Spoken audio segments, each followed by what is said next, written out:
Hey everybody, welcome to the video. Score the Foxwoods Resort Casino 301 at New Hampshire Motor Speedway on Sunday, August 2nd at I think around 3 p.m. Eastern. And we have not done a NASCAR video in quite some time. The last time we had a race was last Thursday night at Kansas, and then we didn't have a race on Sunday. So it has been a long time. It feels like it's been months since we've had NASCAR. So I'm super excited to be back talking about it. I'm sure you guys are excited as well. But before we continue, as always, if you guys could just leave a like. And if you're new to the channel, you might as well hit that subscribe button because we're here all season long trying to help you guys become better NASCAR DFS players and also cover other sports as well. Where you got MLB going on every single day. You guys know I love baseball and I love NASCAR DFS. Those are my two favorite DFS sports. I'm covering those every single day or every single week depending on the sport. I also do the NBA on Patreon as well. So if you're going to keep coming back to the channel each and every single day or each and every single week, you might as well hit that subscribe button and turn on the notification bell so you don't miss out whenever I post new content. And also leaving likes. I know it's something really small, but it really does help me out in the YouTube algorithm to reach more people. If you want to follow my socials, I'm at ChrisPennell16 on Twitter, CPen16 on IG. And if you want to support my content over on Patreon, it's always much appreciated. The link is in the description below if you're interested. But if you are interested, keep this in mind. You don't want to sign up until the 1st of the month. I will be posting this on July 31st. Do not sign up on the 31st. Wait until tomorrow or today whenever you're watching this video. Because the way Patreon works is it's not monthly, it's on the 1st of the month. So you're going to want to sign up on the 1st of the month or the beginning of the month whenever you see this, maybe even on the 2nd. But wait till tomorrow. So if you're interested, links in the description below. If you're not, hey, that's fine. Let's just dive into today's video. And as always, I forgot to mention when the live stream is going to be. That happens every single time. It just didn't cross my mind until this point. But I would usually do it at 12 on a 3 p.m. race on Sunday. But that's when kind of lineups are coming out for baseball, and I gotta stay on top of that. So I think probably around 1 o'clock we can go live, maybe 1:10, but probably 1 o'clock will be fine. So just mark your calendars, most likely for 1 p.m. on Sunday.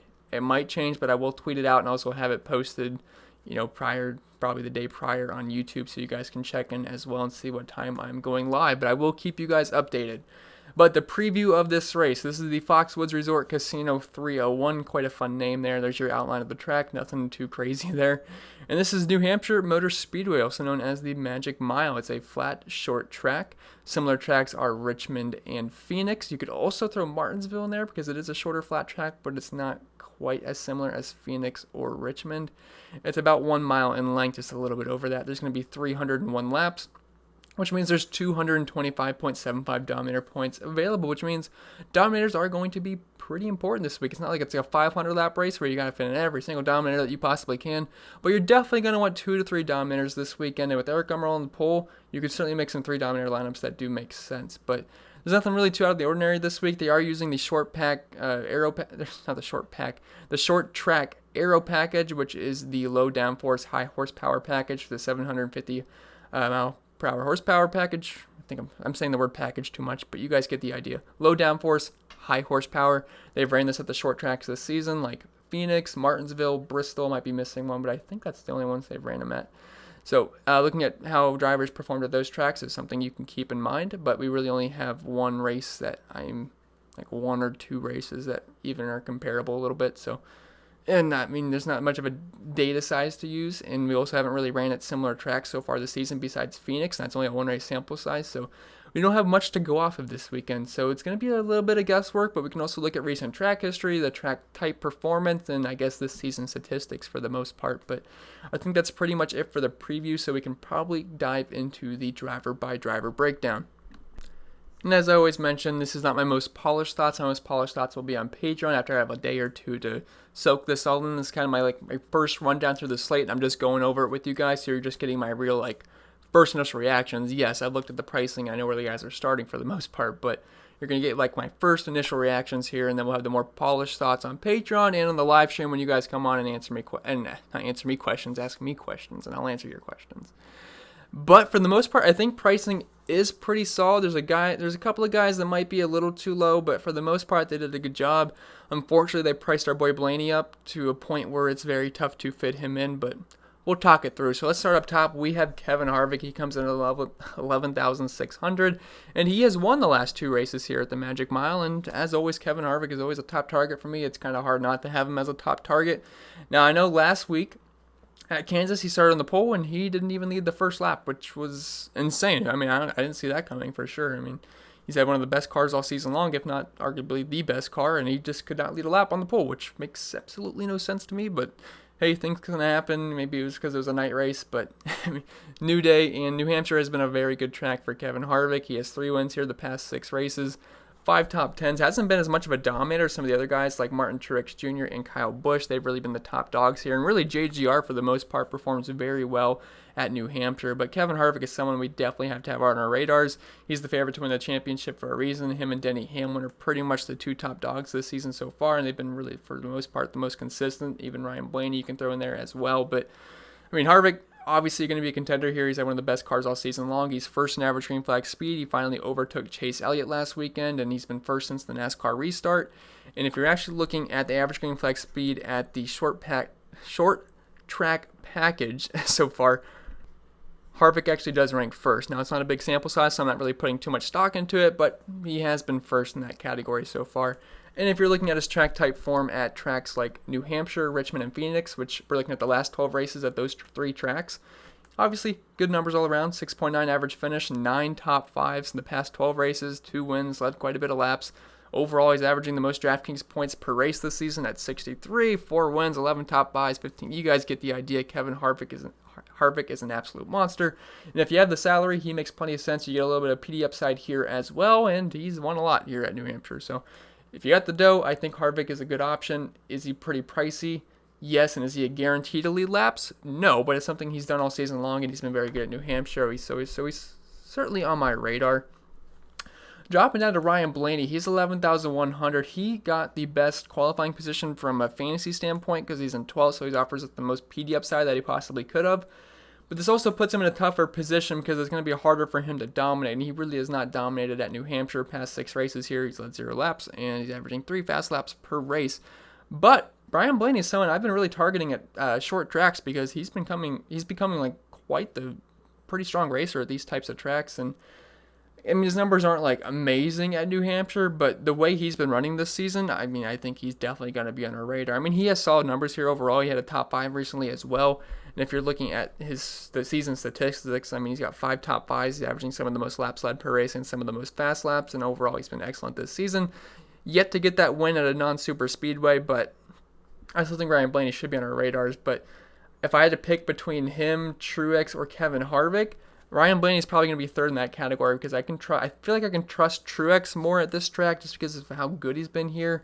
And then Kevin Harvick I can just pretty much trust over anybody at this point. So, except last week, I guess. But still, I still like Ryan Blaney. I view him as more of a tournament option. I know I've pretty much just banging the Ryan Blaney drum all season long, but he also wasn't like 11,000 plus. Now he is. So you certainly have to think long and hard about it, but he's not someone I would fade by any means. You got the PD upside, and honestly, you have race winning upside. And he's been very good at the short tracks. So I do like Ryan Blaney. It's just the price tag is really tough to fit in. I would prefer getting up to Kevin Harvick for 500 more. A little bit less PD upside with Kevin Harvick, but I mean, overall, I can feel better with Harvick, and he's just been fantastic at New Hampshire. I mean, 5 top 5s the past 6 races here. But we'll drop down to Martin Truex Jr. He's 10,700. He's starting 11th, and he's got to be one of the best plays on the entire slate. Him and Kyle Busch have just been really the top dogs in terms of dominating at New Hampshire. He's averaging nearly 80 DraftKings points per race here. Average running position of 4.8, which is second best, only behind teammate Kyle Busch. 121.1 drive rating, which is, again, second best. It's pretty much Busch, Truex, 1, 2 in pretty much every category here for the most part, besides wins and top 5s because Kevin Harvick's really got that down, but still, overall, they've been like the dominators here. He's got 3 top 5s here recently, 5 top 10s. He's averaging nearly 100 laps led per race, which is the most, 40 fast laps. And Truex, he's become a pretty good short track racer, and also at Martinsville this season, which is another short, flat track. Now, really not as comparable to New Hampshire as some of the other tracks, but still, he dominated that race and won and looked fantastic. And also, if you're looking at his performance at Phoenix, it's going to look bad because he wrecked out of that race. But don't forget, I believe he was starting around 9th or 10th or 11th or 12th, somewhere around there. And then he got sent to the rear. Well, he got all the way up front and even led 11 laps, but he ended up wrecking out. But he was looking like he had one of the best cars. So the finish he had at Phoenix earlier this season is a little bit misleading. so I wouldn't really look too much into that, but he did have a fast car while he was on the track. And Truex, obviously, he's fantastic here if you're looking at similar track type form. 7 top 5s the past 12 races, 2 wins, second most laps led, second most fast laps behind Kyle Busch. I think Martin Truex Jr. is an excellent option here and someone I definitely have interest in. And he's also the cheapest of the guys we talked about so far, and he's starting 11th, and I definitely like Truex, so I think he makes an excellent option. And as a whole, JGR has been very strong here.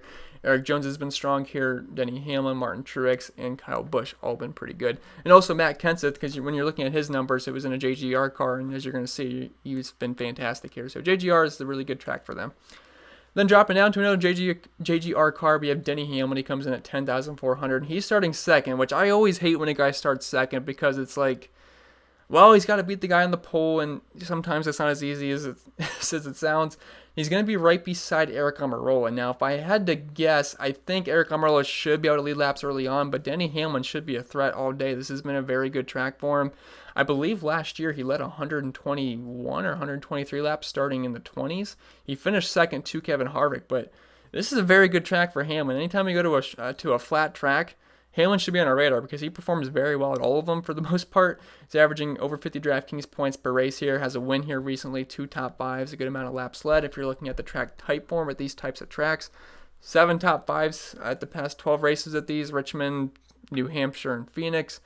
Average finish of 7.8, averaging 55 DraftKings points per race. Denny Hamlin's been one of the best cars all season long. It's pretty much just been Kevin Harvick and Denny Hamlin for the most part picking up the wins. Looking at non-super speedway statistics so far this season, they both lead with 4 wins, and he's got 9 top 5s. I mean, he's overall just been fantastic. So, yes, we certainly should have some interest in Denny Hamlin. He also won last week's race at Kansas as well. And then Christopher Bell, he got moved back down to the owner's points in that 25th and back range. And what do you know? He qualifies in the very back because he has the worst qualifying luck in the history of the world. Oh, I should also mention with Denny Hamlin, I didn't really go too far into this. Since he's starting second, he's a little bit riskier. But he's also in a good position to lead laps early on. If you think he can beat out Aric Almirola, which is certainly possible, but Aric Almirola's also been really strong this season, you're definitely going to get some Denny Hamlin in your lineup, but he's not as safe as a guy like Truex starting 11th, because if Denny Hamlin doesn't get a front lead many laps, or if any, he's not going to be as good of a play as Truex, who is someone I think can obviously get you some PD upside, finish top 5, and potentially win the race and lead laps as well. But anyway, going back to Christopher Bell, he's starting 35th. Now, he's not 11,000 plus, which is nice from DraftKings because that just makes him almost impossible to play because you're sacrificing a guy like, Kevin Harvick, Truex, Blaney, Hamlin, those kind of guys, which I never really want to do. But at 10,000, he's still somewhat interesting because in the Xfinity Series, because we're not going to have any Cup Series statistics, he absolutely balled out at New Hampshire, just absolutely was fantastic in the Xfinity Series here. As he won the last 2 Xfinity races at New Hampshire, and he led 183 or 186 of the 200 laps last time they were there. So, I mean, he's been very good at New Hampshire. Now, I know he's going up against much tougher talent now in the Cup Series, but for the most part, Bell's been strong this season, and when he's not wrecking, he's always been a threat for a top 10, top 15 finish. It's just, man, every time I said I didn't want to play him when he was 11,000 plus, I swear he ended up in the top 5. But at 10,100, this does make him playable. You could pair him up with a guy like Truex and just lock in that PD if you don't think Hamlin or someone that's starting closer to the front leads a bunch of laps. But it's still hard to justify paying 10,100 for a rookie. But the Xfinity numbers do give me a little bit of confidence in him. And if you're looking at his numbers this season, just overall, he has a top 5, 4 top 10s, 6 top 15s, and 7 top 20s. We know he's not going to lead laps, which does always, it lowers his chances because all these guys around him can lead laps. And if you're going to lead 50 to 100 laps, it's going to outweigh that place differential for the most part as long as they get a strong finish. Like guys like Harvick, Blaney, Truex, Hamlin, Logano, Keselowski, Busch, Chase Elliott, they can all lead laps. So their upside's higher than Bell, but Bell's got a really safe floor here starting 35th. So if you want the floor, I totally understand that. I haven't tried to build lineups yet, so I'm not sure how easy it's going to be to fit him in with a guy like, Hamlin or Truex. So we'll see, but he's not someone I'm certainly fading. I don't believe so because, he could honestly gain around 20-ish spots here, which would obviously put him at around 50 DraftKings points, if not more. So yeah, he's someone you should have consideration in, but the guys in this price range definitely have more upside due to Dominator potential. All right, now dropping down to the 9K range, we have Joey Logano, and he's starting 9th, and he's always like a GPP option for me for the most part, unless we're at a track that he really excels at. This hasn't been his greatest track. He only has an average finish of 13.2, running position of 14.7, and only one top 5. But he does have 4 top 10s. And he also won the race at Phoenix this season, and he was very, very strong at Martinsville as well. So I think we should have some consideration considering he was fast at both tracks, and he's one of the fastest cars at this type of package so far this season. I actually think he might be second. I'm not looking at it right now, but I think he's second right behind Kevin Harvick.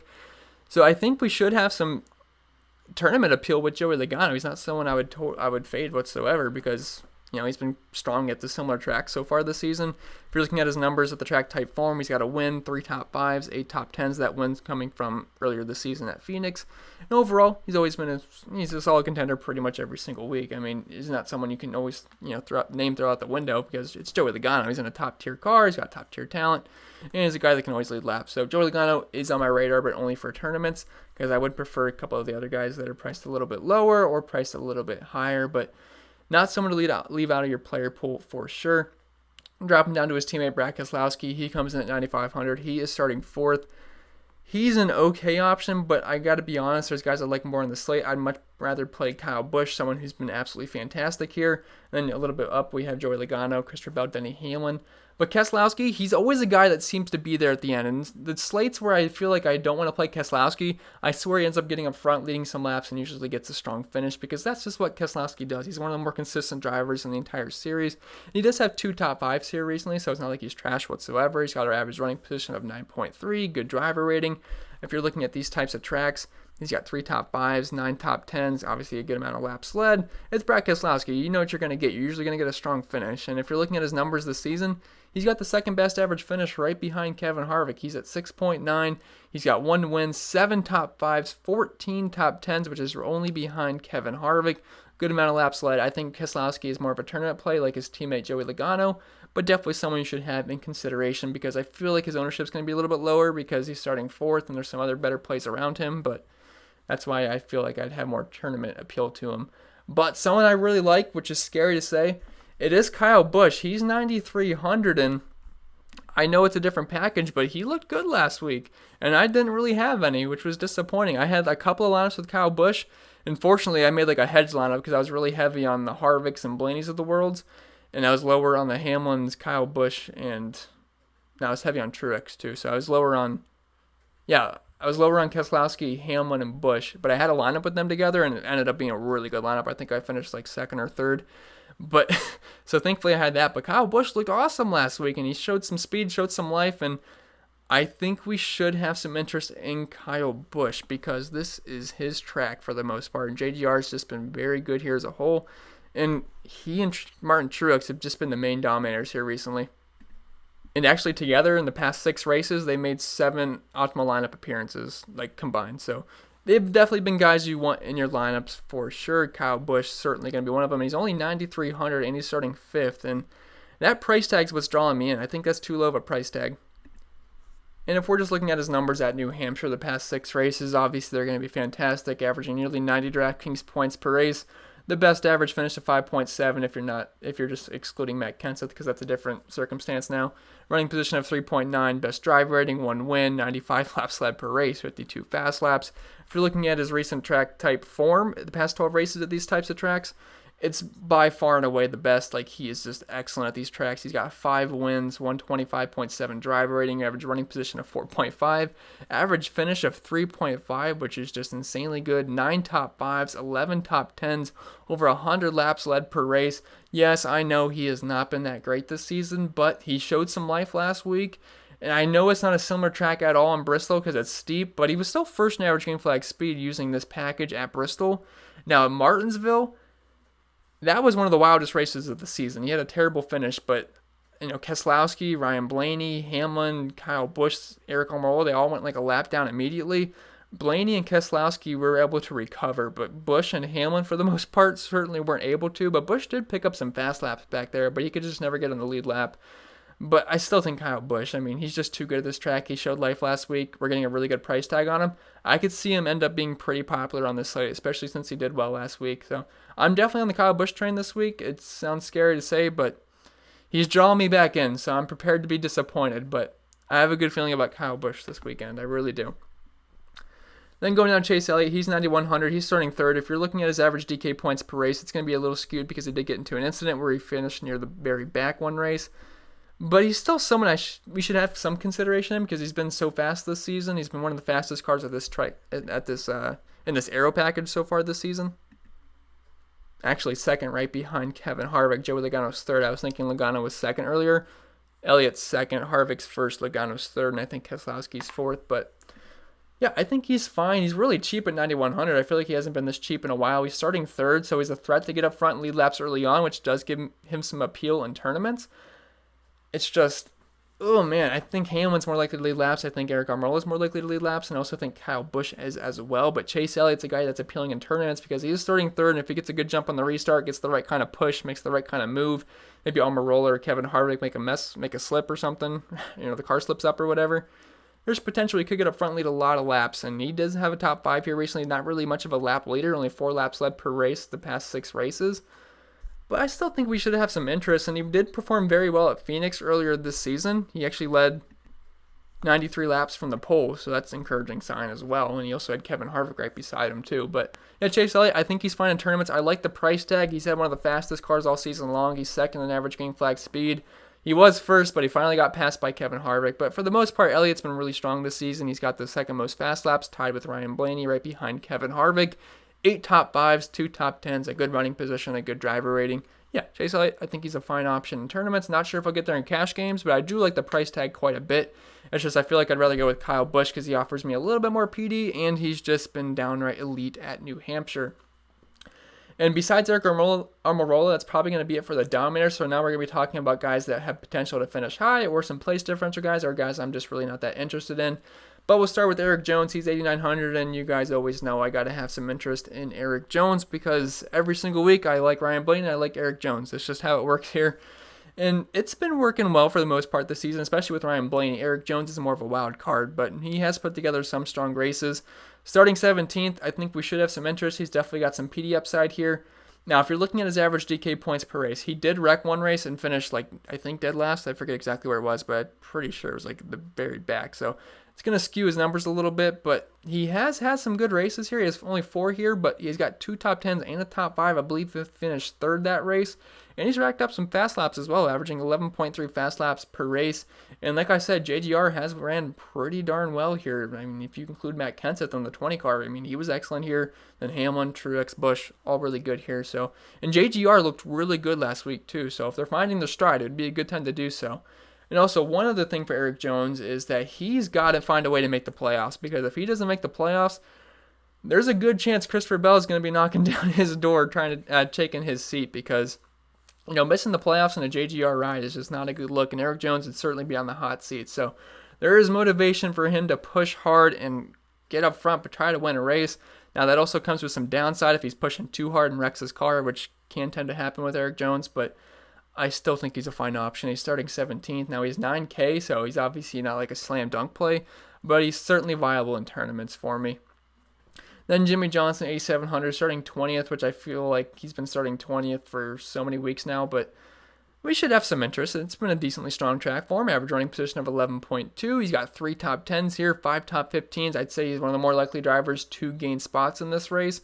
And for the most part, Jimmy Johnson has been fast this season, but he tends to be one of those guys that just gets unlucky, gets caught up in a wreck, or something dumb happens to him. He's just one of those guys that's like a magnet for bad luck so far this season, kind of like Eric Jones and a couple of other drivers. But Jimmy Johnson's got a strong track record here, and I mean, he's 8,700, starting 20th. I mean, realistically, he could gain around 10 spots, so I think Jimmy Johnson is a fine play. Now, one of the probably the most interesting plays on this slate is Eric Almirola, 8,500. Now, he's on the pole, and I swear, this guy has the best luck in the world in the qualifying draw. Christopher Bell's got the worst luck. Eric Almirola has by far the best luck. I feel like he starts on the front row pretty much every single race. I don't know if it's rigged for him or whatever, but I swear, every single time he's in a good qualifying spot. I mean, I know the one race, I think at Homestead, he started 23rd, but that's when he got out of the owner's points in the top 12. But every time he's in the top 12 in the owner's points, I swear, every time, really far up. But what makes him interesting is he's on the pole and he's right beside Denny Hamlin, and then Chase Elliott's right behind him. Then you got Harvick, Kyle Busch. These guys are going to be breathing down his throat. So I don't know. He's got the hot hand. He's racked up what, like 8 top 10s in a row, it feels like. I think that's what it is. Racked up quite a bit of top 5s as well. He's had pretty much one of the fastest cars each and every single week the past 2 months now. And clean air is obviously an important thing in the way NASCAR is now. I mean, clean air has just been huge and just starting track position really for the most part. And Almirola has been solid at New Hampshire. He's averaging 38.8 DraftKings points per race here. Average finish of 16, running position of 17.1 isn't too encouraging, but he does have a top 5, 4 top 20s. But since he's starting first, we need him to lead laps and get a strong finish. But I certainly think that's possible because without practice, I'm kind of just relying on green flag speed this season and if they're hot or not. And Aric Almirola checks pretty much all of those boxes. And if he can lead a good amount of laps early on in stage 1 and just hang around for a good finish, I think that's enough at 8,500. And you can easily pair him with a guy that's, I don't know, like Denny Hamlin, Martin Truex, Kyle Busch. I mean, they make fine pairings, and you can just lock up the Dominators. I mean, we have 301 laps, and if Almirola leads, I don't know. I don't know when the competition caution is going to be. It's probably going to be around 20, 30 laps. If he can lead all those laps and potentially stay out and lead the next laps in the first stage, he's going to be a fine play. I kind of view that at Texas when he started first, and if he just led a little bit of laps and had a strong finish, he'd be viable, and that's exactly what he did. I think he's in a similar situation here. He's only 400 more than he was at Texas. He's 8,500 now. So I definitely think he's in play.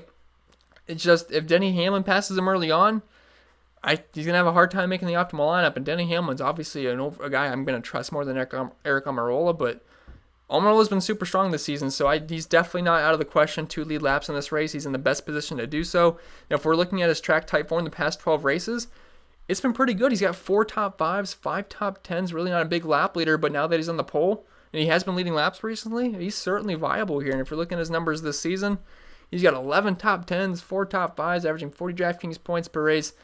I like Aric Almirola. He's on the pole. Is he like my most favorite Dominator? No, but I like the price tag, and I like where he's starting. And if he can hold off Hamlin and Elliott and those kind of guys just for a little bit in the first stage, he should be a good option. So I do like Aric Almirola.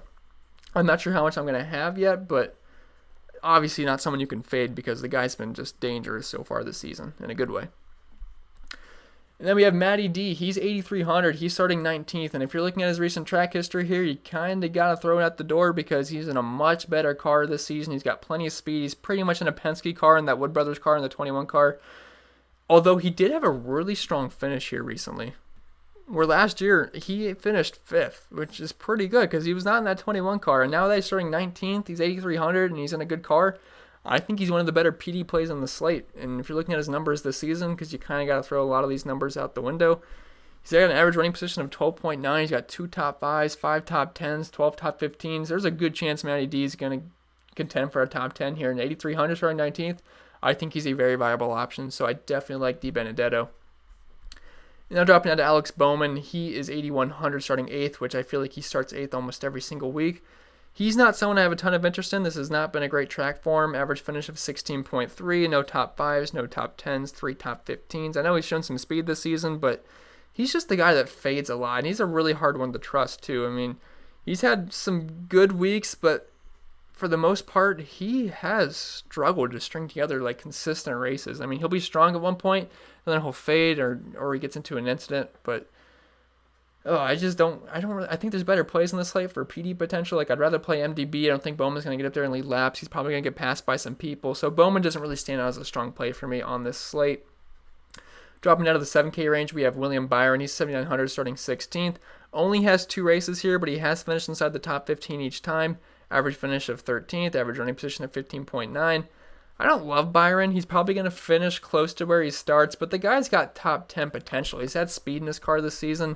If you're looking at his track type 4 in the past 10 races at these types of tracks, average running position of 15.3, 2 top 10s, 6 top 15s, he's more than likely going to finish like 10th to 15th. He's one of those guys that fades as well sometimes, it feels like, but he's more of a tournament option because I feel like a lot of people aren't going to go there because it doesn't offer as much PD upside as some other guys, but he's definitely got a capable car, and he's okay in tournaments, but definitely not in love with him. But Kurt Busch, he is someone I do have some interest in. He's 7,700. He's starting 10th. He feels like he's a little bit underpriced here. He's got an average finish of 16.3 here, but he did get to an incident. His average running position is much better at 10.8. So I do think he has top 10 potential here. He's got 1 top 5, 3 top 10s, has led some laps here before as well. But for the most part, Kurt Busch has been one of the more consistent drivers all season long. If you're looking at his numbers, average finish of 10.8. He's got 4 top 5s, 10 top 10s, 16 top 20s, which I think is tied for the most or second most with Kevin Harvick. He's been very consistent. He's not a guy that's usually going to lead laps, but he's usually there at the end contending for a strong finish. If you're looking at these types of tracks, the past 12 races, average finish of average running position of 10.9, 4 top 10s. I like Kurt. He's probably more of a tournament option than cash option, but he can certainly grab a top 10 at 7,700, and I don't mind that at all. So I do like Kurt. Now, Matt Kenseth, he's 7,600 starting 21st, and if you're just looking at the numbers on here, you would think this is probably the easiest play in the world because he's just downright awesome at New Hampshire. Keep in mind, though, he's not in the 20 car anymore. He's in Kyle Larson's 42 car. He retired, came back, hasn't been as great. But another track earlier this season that was also flat, obviously much larger than New Hampshire and Indy, but that was another track Kenseth was really good at, but he was struggling this season, so it was like, do I really want to play this guy? But he went out and didn't he finish second, I believe, right behind Kevin Harvick? I know he contended for a top 5, and it was looking like he had a legit chance to win the race, but this could be a similar situation, and Kenseth has been driving better as the season has progressed for the most part, and this has been a fantastic track for him. He's averaging 72 DraftKings points per race, average finish of 5, average on position of 7.3, 4 top 5s, got a win. Keep in mind, though, the circumstances are much different, so I'm not expecting Kenseth to come out here, grab a top 5, lock and load him. But I do think there's potential here starting 21st. It's been a really good track for him, and at another track this season that he was strong at Indy where he's kind of like, well, he's not been that great this season. He came out and did pretty well, so I think Kenseth is certainly interesting. He's good at these types of tracks. Now, this season, it's why it kind of draws you back. He's got an average finish of 18.3, running position of 19.1, but starting 21st, there is potential here. He's grabbed a couple of top 10s. He's grabbed 5 top 15s, 8 top 20s. He's going to more than likely move up. And at 7,600, I think that's fine. So I think he is a decent place differential play on this slate. Tyler Reddick, he is starting 13th. Obviously, no Cup statistics, but we do have one race at Phoenix to go off of. Now, he finished 33rd, but he did wreck. But he was looking like he had one of the best cars like the entire day. Like, if you guys don't remember, he got 39 fast laps that race. 39 fast laps. It was incredible. He looked super, super fast. This was at the beginning of the season, but it's nice to see. Now, his average finish of 33rd was from a one-race sample size, but he had an average running position in that race of 13.7. Now, he's starting 13th, which makes him a really tough play, but I think that's why he's viable in tournaments and not cash games, because Reddick was super fast at Phoenix. That's a comparable track. He could contend for a top 10 here, so I'd look for him more so in tournaments than cash games, but I do think he is viable on this slate. Then dropping down to Austin Dillon, he's 7,400, starting 23rd. And he's a fine play, not like a guy that's just going to grade out super well in projections because he's got an average finish of 19.3 here, running position of 21.4. But he has grabbed 4 top 20s the past 6 races here, 2 top 15s. And for the most part, Dillon's been solid this season. I mean, this hasn't been his greatest track in the world, but we're probably going to see him gain some spots at the very least, contend for a top 15. He's got 3 top 10s the past 12 races at these types of tracks, 5 top 15s, 6 top 20s. Average running position of 18.9, finish of 18.8. I don't like that he's this expensive, but he's probably going to gain 5 to 8 spots here, maybe more if he's running really well, but he's there for PD. Not the greatest play in the world, but he's fine. Now, Clint Bowyer, 7,200. He is starting 6th, and it's a tough sell on Bowyer this week because I think most definitely he's going to lose some spots. I can't see him leading any laps in this race. I just can't see him beating out guys like Busch, Harvick, Keselowski, Hamlin, those kind of guys. So Bowyer is probably not someone on my radar now. If he grabs a top 10 and gets some fast laps, yeah, it could work out, but I don't think it's the most likely scenario. He has 0 top 5s here the past 6 races, 2 top 10s. If you're looking at the track type form, it's not too bad at all. He's got 8 top 10s and 2 top 5s, but man, starting 6th, I just don't think he's going to have it in him to be in the optimal lineup. Now, I like the price tag, but I think he's just going to move back and probably finish outside the top 10. Now, he's got track position working for him to start the race, but starting 6th, don't really see it happening. If you're looking at his numbers this season, running position of 14, which is fine, but he's also starting 6th, so that's the thing. Finished at 15.8, 1 top 5, only 3 top 10s, 14 top 20s, but we can't afford him losing too many spots. So Boyer's only a tournament option for me. I don't think you can go there at all in cash games, but it's going to be a little dicey for Clint Boyer starting 6. He's going to have to really make some good moves. All right, now dropping down to Nemechek, 7,000, starting 36. He drew the best possible position for fantasy in this starting range of 25th and back, but 25th to 26th. But man, 7K is a lot to pay up for John Hunter Nemechek. I mean, if you're looking at the past 2 races at these types of tracks, he's got an average running position of 22.9, which is not too bad. That's about 14 spots gained at 7K. That's really not that bad. His numbers this season, running position of 22.2, 7 top 20s, 3 top 15s. He is certainly playable, but I gotta say, it feels pretty gross paying 7K for John Hunter Nemechek, but the guy realistically could gain around 15 spots, if not more, so he certainly should be in your player pool, but it does feel pretty gross paying that much for John Hunter Nemechek, but he's had some solid runs this season, so I definitely think he is playable. Then we have Ricky Stenhouse Jr., he's 6,800, he's starting 31st, and I liked Stenhouse the last race, but then the most Stenhouse thing happened ever where the inside of his car just randomly catches on fire and ends his day, because why not? That's Ricky Stenhouse. That's just something I wasn't even surprised. I was like, yep, that sounds like something that would happen to Stenhouse. Car catches on fire on the inside for no reason, right? And to make things worse, he had that mullet when he came out of the car. I feel like I haven't seen his face in a while, but man, that's looking a little rough, but I'm willing to forgive his car fire last race, and I think he's a pretty intriguing option here at 6,800, starting 31st. Not like he's great at New Hampshire, but he does have 3 top 15s here the past 6 races, average running position at 21.1. He should contend for a top 20 here, starting 31st. He's below 7K. It's unfortunate, but I think we have to have some interest in Stenhouse looking at these types of tracks. He's got 7 top 20s the past 12 races. Is it a gross play? Yes, but he's starting 31st, and if all goes well for him, which doesn't usually happen, he should gain quite a bit of spots here. So yes, I like Stenhouse. It's unfortunate, but he is in play. Then we have Cole Custer. He is starting 14th. He is 6,700. Probably not going to make many lineups, if any, for me. I mean, he's just in a really tough starting spot. We have 2 races at these types of tracks for Cole Custer, and average finish 17.5, running position 19.4. Did get a top 10, but it's a little going to be dicey here for Cole Custer. But I will give him props. He did finish 9th here at Phoenix earlier this season, so there's GPP appeal here. He's 6,700, which is not too bad of a price tag.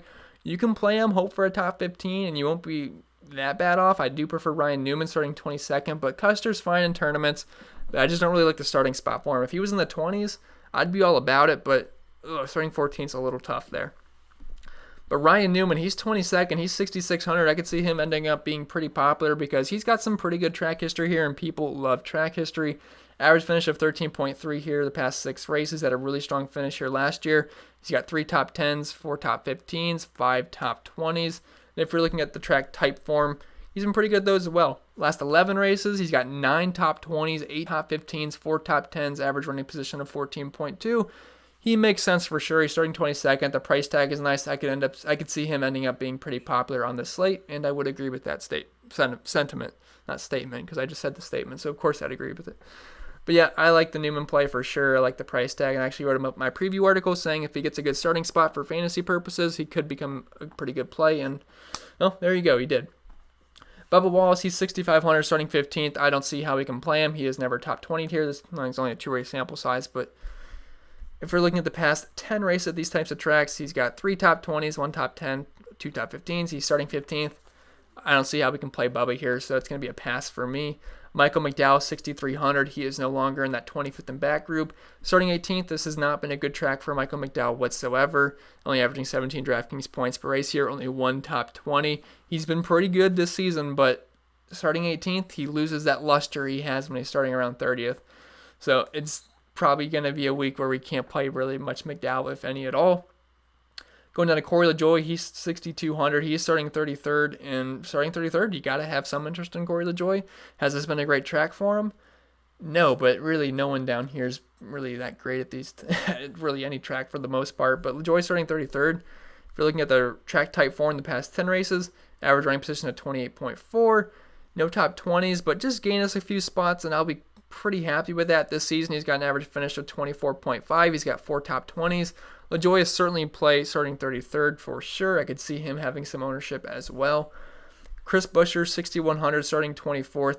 I feel like he's been starting like near 13th, 14th, and 15th for forever now. So we're actually getting a good starting spot with Chris Buescher starting 24th now. Problem is, this has not been a very good track for him, but he does have 2 top 20s, and he has ran well at times this season. But he's also gotten a little bit unlucky sometimes as well. But starting 24th, 6,100. I think we got to have at least some shares of Chris Buescher. If you're looking at the past 12 races at these types of tracks, he's finished inside the top 20 50% of the time, even has 1 top 15, average finish of 21.4. I think he'll gain a few spots. I don't expect too big of a showing from Chris Buescher, but we need some value options, and I think Chris Buescher checks out as a decent one. Then we have Daniel Suarez starting 37th, as always, 5,900. And he's not, like, remember earlier in the season when he was like 7,500? I remember he was 7,500 once, and Eric Jones was, I want to say, like 6,600. Well, they've certainly changed their tune. He's below 6K now, 5,900, and I actually think he's a decent play. As gross as that sounds, the lawnmower man. But I think he is certainly playable, and he did get a top 20 last week. Now, that was just mainly due to guys wrecking out, but hey, he stayed alive, and it's better to be lucky than good, you know? Yeah, if you're looking at his track history here, you'd think, oh, this is an easy play. 5,900, guy starting 37th, finish of 13.8. Keep in mind, he's no longer in good equipment. He used to be in Cole Custer's car. That's not the case anymore. Now he's driving the 96 car, which is one of the slowest. I mean, if you're just looking at the driver rating this season in his car, it's 45, which is worse than Dylan, Priest, almost as worse as JJ Yeley, which is sad. So, but starting 37th, you got to have some interest because this season he's got an average running position of 27.8, average finish of 26.1. He's probably going to get us close to 10 spots gained, which I would not complain at 5,900. So Suarez, he is certainly in play for me. Ty Dillon, 5,700, starting 25th. I mean, all these guys really aren't the best options in the world, but we can certainly play them because we're going to need some value if we're going to stack up our Dominators. And Ty Dillon, he's got an average finish inside the top 20. He's only 5,700. He's got 2 top 20s here. If you're looking at his numbers at these types of tracks, average finish of 20.2, 7 top 20s, 2 top 15s. I think I like the price tag quite a bit with Ty Dillon. I think he is a pretty solid option. He's starting a little bit far up at 25th, but I like the price tag for the most part. Now, Ryan Priest, he's 5,600, and I believe he has not finished a race in about a month because he has 4 DNFs in a row, and he is just straight killing DFS lineups right now. Now, the last one wasn't his fault. He was... What was he? He was in the top 20, I think, and he was absolutely smashing for you. Then he wrecks, and it was a scary wreck, too. He absolutely smashed that wall. So I'm glad he's okay, but he's interesting. He's starting 30th. He's 5,600. The guy just can't finish a race, though, but I'm still willing to play him. He did finish 21st here last year. If you're looking at his numbers, the past 6 races at these types of tracks, finish of 25, 2 top 20s. I mean, the numbers aren't pretty, but he's certainly playable with this price tag. And anyone below Priest, I'm absolutely not going to play. Hill, Yaley, Poole, Gase, Smithley, Half, Davison. No thank you. So anyone below Priest, I have zero interest in. I'll just mostly X them out of my player pool. But I pretty much think that's going to be it for the video, guys. So if you made it all the way through, please let me know. I love hearing the guys that do because you guys are for sure troopers because it's a very long video. But it was nice to be back doing NASCAR videos. I feel like we haven't done it in a while, so I do appreciate you guys watching. If you haven't already, make sure you leave a like, subscribe if you're new, support me on Patreon on the first of the month. Don't do it beforehand. And you can follow my socials and hit me up on there. I'll try to reply, but I do get quite a bit of messages recently, so it's always hard to keep up, but I'll try my best to. But yeah, see you guys in the next video. See you on the live stream on Sunday, probably around 1 o'clock, and then we'll go from there. All right, I'll see you guys in the next one.